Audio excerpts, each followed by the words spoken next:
আসসালামু আলাইকুম সবাইকে। নতুন আরেকটি ভিডিও নিয়ে আমি আপনাদের মাঝে চলে আসলাম। তো আজকের ভিডিওটা হচ্ছে প্রতিদিনের রান্নাবান্নার একটি ভিডিও। আজকে আমরা বাসায় কি রান্না করে খেলাম সেই নিয়ে থাকছে আজকের ভিডিওটা।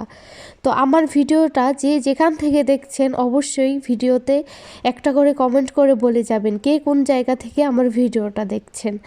আর আমার ভিডিওটা যদি আমার ফেসবুক পেজ থেকে দেখে থাকেন অবশ্যই আমার পেজটি ফলো করে আমার পাশে থাকবেন। আর যদি আমার ভিডিওটি ইউটিউব চ্যানেল থেকে দেখে থাকেন তাহলে অবশ্যই আমার চ্যানেলটা সাবস্ক্রাইব করবেন। যেহেতু আমি গ্রামে থাকি তাই আজকে আমি একটা গ্রামীণ ভিডিও করলাম, সেটা হচ্ছে গ্রাম বাংলার ঐতিহ্যবাহী মাটির চুলায় রান্না। তো আজকে আমি ঐতিহ্যবাহী মাটির চুলায় রান্না করছি। তো আমি এটাকে আমাদের এখানে দুয়াইকা চুলা বলে, আপনাদের ওইখানে মানে দুইটা চুলা একসাথে থাকে ওইটাকে কি বলে অবশ্যই কমেন্ট করে বলে যাবেন। তো আমি এক পাশে ভাত বসিয়ে দিয়ে আরেক পাশে হচ্ছে শাক রান্না করছি। তো আমাদের গ্রাম বাংলার আরেকটা ঐতিহ্য হচ্ছে শাককে এভাবে গুতিয়ে গুতিয়ে মানে ভর্তা ভর্তা টাইপের একটা রান্না করা। তো আমি সেইভাবেই শাক দিয়ে সিম দিয়ে রান্না করছি। এখানে আছে কলমি শাক, তারপর হচ্ছে লাডিভাঙ্গা শাক, টাকি শাক, সেচি শাক আর হচ্ছে সিম। আমার শাক রান্না শেষে এখন আমি রান্না করব ডিম দিয়ে আলুর ঘাটি।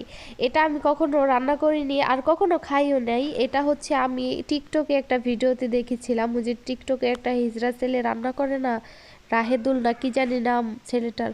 তো ওর থেকে দেখেই আমি এই রান্নাটা করছি। ওর রান্না বান্না আমার কাছে অনেক ভালো লাগে, আমি অনেক দেখি ওর রান্না বান্না। তো ওইখান থেকে দেখে আর কি রান্নাটা করা। তো আমার কাছে ফার্মের ডিম ছিল না, একটাই ছিল। তো আরেকটা হাঁসের ডিম ছিল আমার কাছে। তো এই হাঁসের ডিম আর একটা ফার্মের ডিম দিয়ে হচ্ছে আমি এই আলুর ঘাটিটা রান্না করব। আমার ভয়েসের জন্য আগে আপনাদেরকে সরি বলে রাখি, কারণ হচ্ছে আমার প্রচুর পরিমাণে ঠান্ডা লেগেছে, পুরো নাক আটকে আছে, নাক দিয়ে নিঃশ্বাসই নিতে পারি না, আর কথা বলতে গেলে এই নাকের মধ্যে আটকে যাচ্ছে কথা। তো এই জন্যই আর কি আমাদের মুন্সিগঞ্জে প্রচুর পরিমাণে ঠান্ডা পড়েছে। আপনাদের কোন কোন অঞ্চলে কীরকম ঠান্ডা পড়েছে অবশ্যই কমেন্ট করে বলে যাবেন।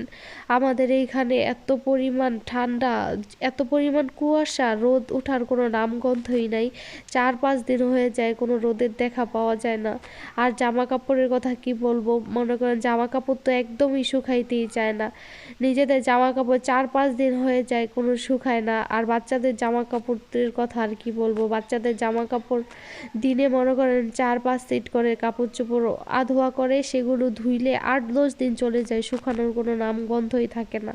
কথা বলতে বলতে আমার আলুর ঘাটি ডিম দিয়ে রান্না করা শেষ। তো এটা এই যে ফাইনাল লুক দেখেন কেমন হয়েছে। এটা খেতে ভালোই ছিল।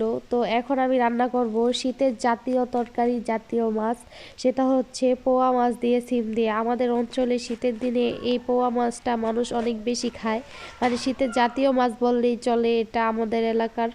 তো এই পোয়া মাছ দিয়ে মানুষ এই শীতকালীন যে ধনিয়া পাতাটা বের হয় এটা দিয়ে, মানে পোয়া মাছ শুধু পেঁয়াজ দিয়ে মাখিয়ে তারপর হচ্ছে পোড়া পোড়া করে রান্না করে, উপরে বেশি করে ধনিয়া পাতা দিয়ে তারপর হচ্ছে রান্না করে খায় এই পোয়া মাছ। আবার অনেকে বেগুন দিয়ে, কালা বেগুন দিয়ে রান্না করে খায়, সিম দিয়ে রান্না করে খায়। তো আজকে আমরা এই পোয়া মাছটা সিম দিয়ে এটাকে আমি কষিয়ে রান্না করি নাই, একদম মেখে তারপরে মানে সিম সহই একদম মেখে তারপরে হচ্ছে একটু পানি দিয়ে, অল্প একটু পানি দিয়ে তারপর বসাই দিছি। এই পোয়া মাছটা যে কোনো তরকারি দিয়ে মানে কষিয়ে রান্না করলেও অনেক মজা হয় খেতে, কিন্তু কষাতে গেলে একটা ঝামেলা হয় কি, এটা তো অনেক নরম মাছ, মনে করেন যে একটু একটু করে ভেঙে যায় আর কি। তো এই জন্যই আমি এইভাবে রান্না করেছি। দেখেন তো কেমন হয়েছে, সবাই কমেন্ট করে বলে যাবেন। আল্লাহ হাফেজ।